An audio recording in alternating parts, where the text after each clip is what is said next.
So how does one cost $80 and the other just $6? I deliberately went as cheap as possible because at a glance, most people wouldn't spot the difference anyway. So in this unsponsored video, I'm not trying to crown a winner.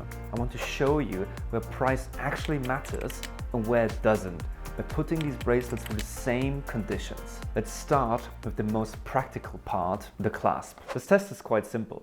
I am going to open each bracelet about 200 times and then see if there's any noticeable difference in how the clasps feel afterward. If one starts feeling looser or less secure, that tells us there's a higher risk of losing the bracelet or any charms you've already put on it. I also have brand new bracelets here as an unbiased reference point. This bracelet looks fine, but I bought these in a set, right?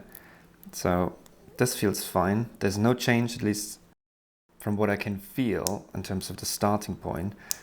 But when I compare to these bracelets, which were also in the same pack when I bought it, you can just see the quality is awful. Do you see this? How this is like not aligned and like sideways. Whereas this one is fine-ish. This is fine.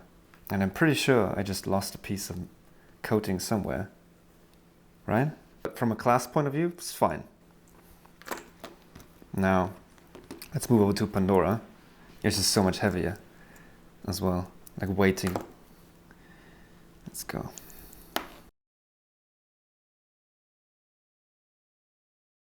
All right, so now this feels like before. So far, there's no clear difference in how secure these feel.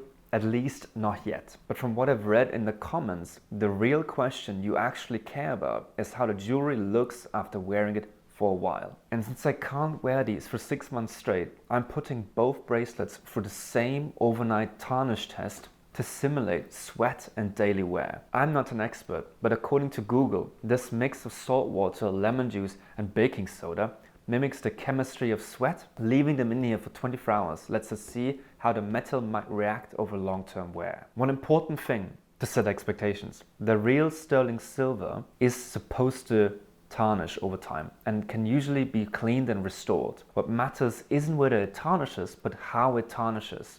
Cheaper alloys often shift into unusual colors like green, brown or orange, and that's usually where problems start. Okay, it's been more than 24 hours. So let's see how this goes. The color of the Pandora one looks brighter. I think it just seems the Pandora one just keeps a bit of a different shine. That's the difference. It just sparkles more. So this is the Pandora one. This is the fake one. It looks a bit dull, yes, but it looks exactly the same as it was before.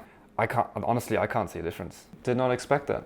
On to the next test. Now, let's test the outside. And since we already know how real Pandora is constructed from previous videos, I'm going to be focusing on these cheaper bracelets. Unfortunately, I can't test for every possible alloy like nickel directly, but I can see how this reacts to acids for sterling silver and stainless steel because that's just what I have currently at available. If the acid turns red, that tells us the metal is sterling silver.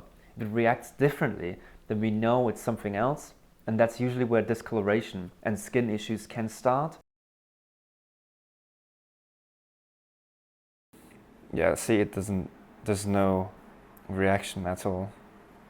So this is not sterling silver.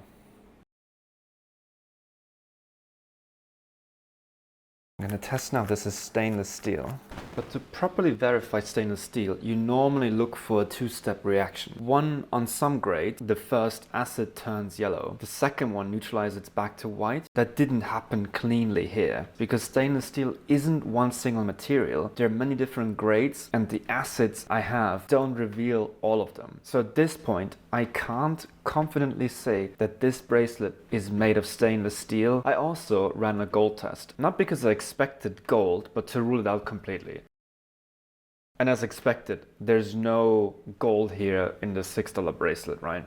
So the result is that I can't clearly identify what it's made of. And that's the real difference you need to understand when buying very cheap, unbranded jewelry. Cheap jewelry isn't bad, because it's fake, right? It usually is worse because you don't really know what it's made of. Knowing this now, where would you be comfortable going cheap?